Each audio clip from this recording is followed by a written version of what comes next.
Assalamualaikum warahmatullahi wabarakatuh. Bismillah, alhamdulillah, wasyukru ala ni'amillah, wassalatu wassalamu ala rasulillah Sayyidina walana Muhammad ibn Abdillah wa ala alihi wa ashabihi wa mawalah, la hawla wa la quwata illa billah, amma ba'dah. Sobat pecinta Islam yang dimuliakan Allah Subhanahu wa taala, ketemu lagi dengan kita petra pecinta YouTube NU PC Kabupaten Purbalingga. Pada pertemuan kali ini kita akan membahas ataupun kita sampaikan tentang fenomena yang ada saat ini, yaitu seorang muslim yang bersyukur, kaya yang bersyukur, dan orang miskin yang bersabar. Ini sudah menjadi sunatullah. Ada kaya, ada miskin, ada sakit, ada sehat. Sebagaimana telah disampaikan oleh Sayyidul Abbas Al-Mursi radhiyallahu an, Abul Mursi pernah mengatakan, "Aqdul abdi arba'atun la khumisalaha." Bahwasanya waktu seorang hamba itu berkisar 4 perkara, tidak ada yang kelima. Yang pertama adalah nikmat, kemudian ujian, taat, dan maksiat. Kali ini yang kita bahas adalah bagaimana kita mensikapi nikmat yang ada, kemudian bagaimana pula kita mensikapi ujian yang kita hadapi, atau mungkin dalam kategori dalam hal ini kenikmatan berupa materi dan ujian berupa kemiskinan.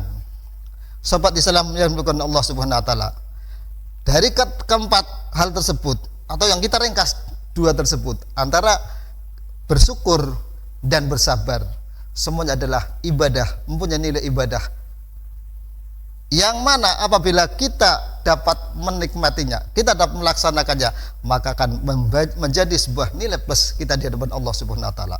Manakala kita mendapatkan nikmat, kita harus bersyukur pada Allah Subhanahu wa taala, dan sebaliknya manakala kita mendapatkan ujian, tidak ada jalan lain kecuali kita harus bersabar menghadapi ujian tersebut. Bagaimana kita mensikapi ujian tersebut menjadi sebuah nilai ibadah. Sobat Islam yang dimuliakan Allah Subhanahu wa taala, ada sebuah maqalah, min tamamin nikmah alaika ayyarzuquka ma yakfika wa yamnaka ma yudghika.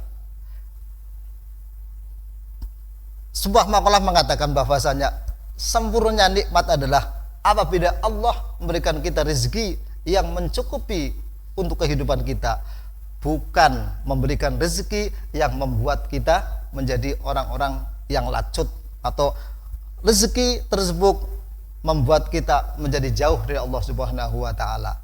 Lah, dengan kita memperoleh rezeki yang pas-pasan, itu berarti Allah juga menghendaki kita menjadi hamba yang baik, karena Allah memberikan kita rezeki yang cukup untuk kita, sehingga kita terhindar dari hal-hal yang dimurkai oleh Allah Subhanahu wa taala. Ada kalanya sesuatu yang kita inginkan itu tercapai atau dikabulkan oleh Allah Subhanahu wa taala. Tapi sebaliknya, ada kalanya apa yang kita inginkan tidak dikabulkan atau tidak dijawab oleh Allah Subhanahu wa taala. Keduanya pada saat tersebut Allah sedang memperkenalkan dirinya. Mata atauka asyhadaka birruhu wa mata manaka asyhada qahruhu fahuwa fi kulli dzalika mutarifun ilaik wa maqbulin biwujudu lutfi alaik. Pada saat Allah mengabulkan apa yang kita inginkan, maka pada saat tersebut Allah sedang menampakkan sifat lomannya. Dan pada saat Allah sedang menahan keinginan kita, tidak mengabulkan keinginan kita, Allah sedang menampakkan sifat qaharnya. Dan keduanya pada saat tersebut Allah sedang memperkenalkan dirinya kepada kita dengan sifat lutfinya kepada kita. Maka sobat Islam yang dimuliakan Allah Subhanahu wa taala, bagaimana kita bersikap mensikapi nikmat yang kita terima atau kita menghadapi musibah yang kita hadapi, supaya keduanya menjadi nilai ibadah bagi kita semua. Akhirnya semoga kita menjadi orang yang dapat bersyukur pada Allah Subhanahu wa taala dan menjadi orang yang mau bersabar manakala kita mendapatkan ujian atau musibah dari Allah Subhanahu wa taala, tiada lain, tiada bukan, kita harus berpegang teguh la haula wala quwata illa billahil aliyyil azim. Walafu minkum. Assalamualaikum warahmatullahi wabarakatuh.